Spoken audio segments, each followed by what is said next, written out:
18:45. Vamos a hablar de lo que está sucediendo en Uruguay.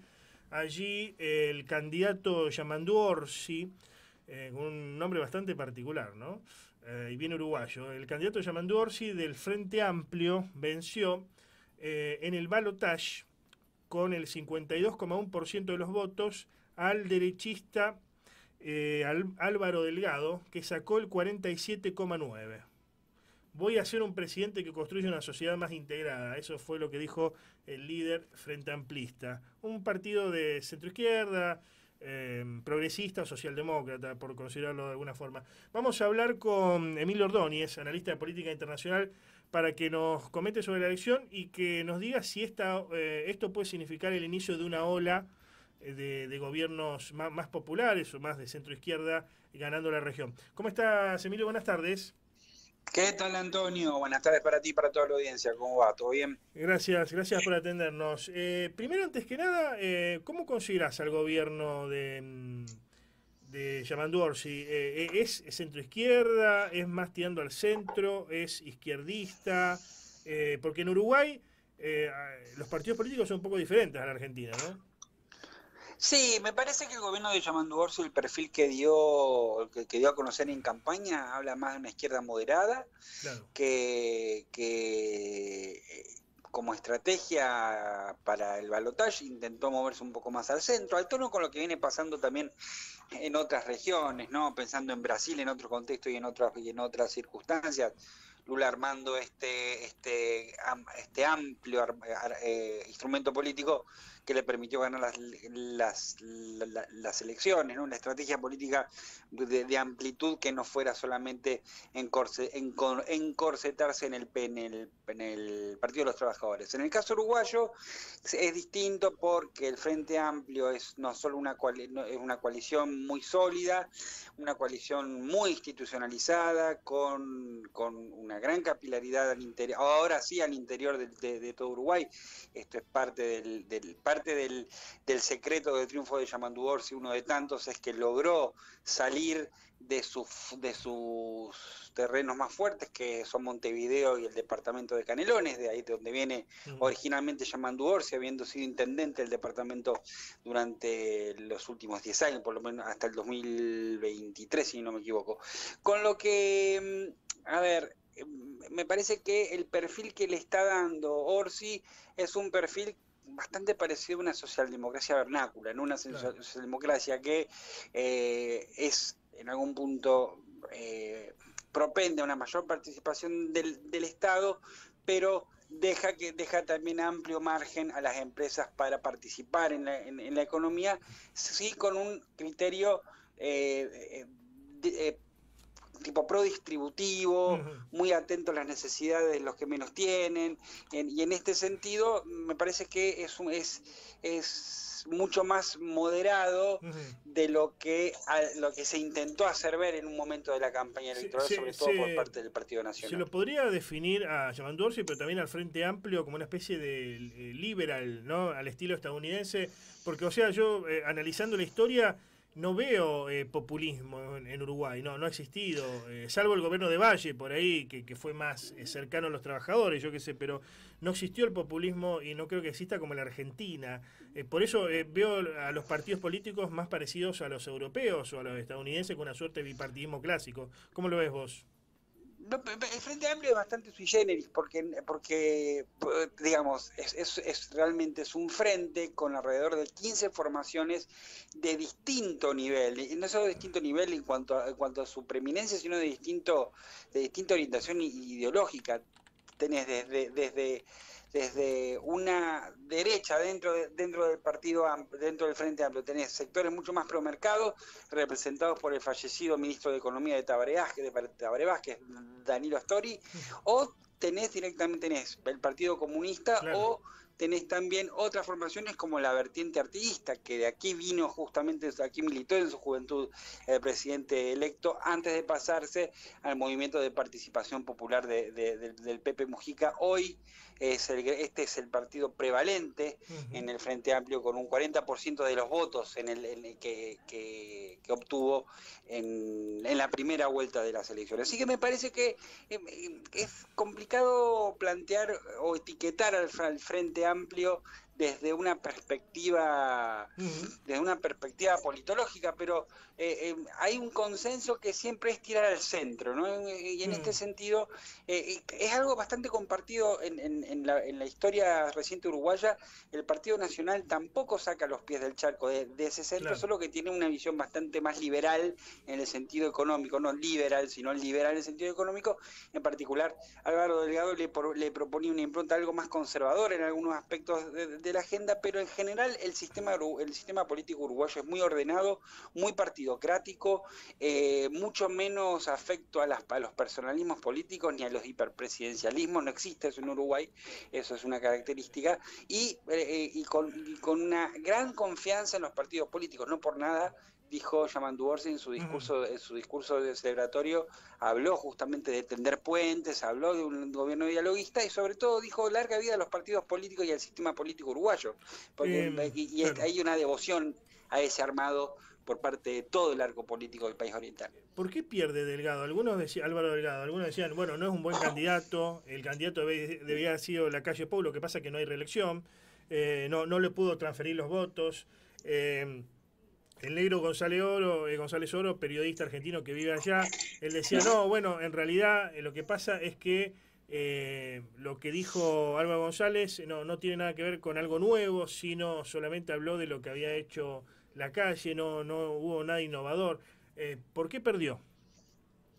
Yo no sé si la cuestión pasó por algo innovador. Si vos te fijás en el programa de Orsi, tampoco es que haya haya un programa que revolucione. Creo que la continuidad o cambio, el clivaje que precisamente operó como eje estructurante de estas elecciones, no hablaba de un cambio radical con respecto al gobierno del Partido Nacional. Sí, con una impronta mucho más progresista por parte del Frente Amplio en términos económicos y en términos sociales, pero repito, nada sale del centro.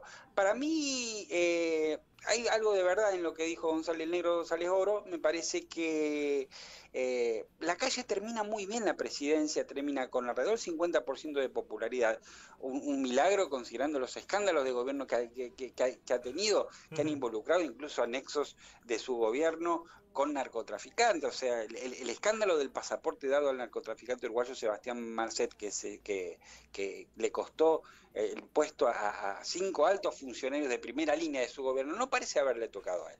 Tiene buenos números macroeconómicos, se habla de un 3,5% de crecimiento para este año, desciende al 2,6% el año que viene según los indicadores, pero es un buen número considerando cómo está la economía mundial. Pero me parece que lo que a nivel macro me parece que lo que no pudo cumplirse es el tema de la inseguridad. Uno de las grandes debilidades del Frente Amplio en las elecciones pasadas, en las que pierde Daniel Martínez justamente contra Lacalle Pou, fue justamente el aumento de la inseguridad relacionada al narco. Hoy por hoy Uruguay tiene 11,4 homicidios violentos por cada 100.000 habitantes. Argentina tiene 4,4 cada 100.000 habitantes, para hacer un comparativo. ¿Cuánto tiene Uruguay? ¿Cuánto tiene Uruguay? ¿Perdón? ¿Cuántos homicidios tiene Uruguay? 11,4. Bastante. Es un número que está lejos de lo que es Ecuador, que tiene 47 homicidios violentos cada 100.000 habitantes, o Brasil, que oscila entre los 26. Pero ciertamente para un país que era considerado una especie de oasis en esos términos, un poco la violencia que todos los analistas vinculan al narcotráfico, a la penetración del narcotráfico, está presente. Y esa es una promesa que no se ha cumplido. Y la vida es cara en Uruguay. Es una economía muy cara en dólares, y eso me parece que también pone un techo a la cuestión salarial en Uruguay. O sea, siempre hay que pensar en lo micro, ¿no?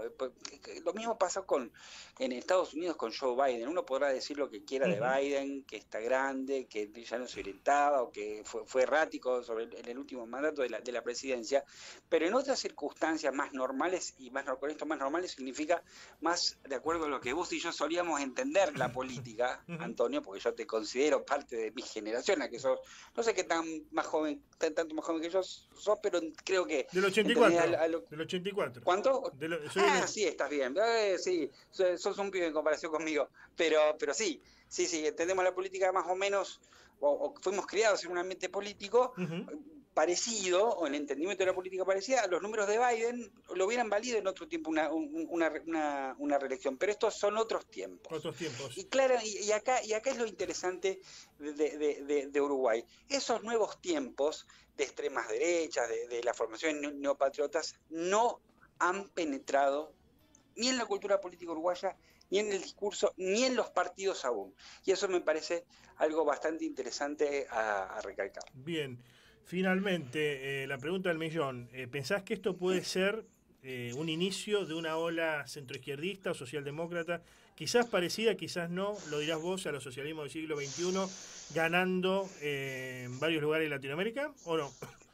¿O no? Está claro que hoy por hoy América del Sur parece tenderse más a la centroizquierda.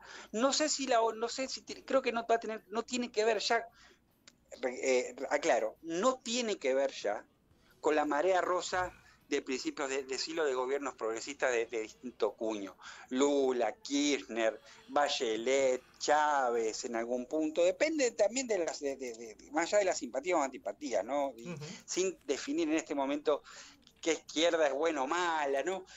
Creo que viene por otro lado y creo que es un momento en el cual las izquierdas están muy tendidas al centro. Esto lo hemos hablado recién, y esto es un punto en común que se comparte en Chile, en Uruguay ahora, en Brasil, en Colombia. Pero no estoy tan seguro que sea una ola, que sea una marea rosa clarita. Parece que estamos todavía en un momento de disputa política, precisamente por estos nuevos tiempos que asuenan al orden internacional y que nos hablan de nuevos actores mucho más radicalizados del lado de la derecha, que no pierden presencia. Al contrario, las están ganando. Y además, y con esto termino, si uno revisa las últimas elecciones a nivel regional, lo que uno encuentra es que, salvo en México, que pudo repetir gobierno con Claudia Sheinbaum, el resto de los países se encuentran en un momento fluido políticamente. Son gobiernos de un término. No hay gobiernos fuertes y las demandas políticas son tan cambiantes y tan acuciantes que los oficialismos les cuesta renovar. Creo que acá creo que esta es parte del desafío de Jean-Marc Orsi también, ¿no? Generar las condiciones económicas y políticas, precisamente aprovechar la fuerza relativa que tiene el Frente Amplio como primer partido de Uruguay en términos de votos para justamente llegar a renovar. Pero para eso falta. Me parece que hoy por hoy estoy más del lado de un continente fluido, o un subcontinente políticamente fluido, en términos de poca capacidad de los gobiernos para superar el primer mandato.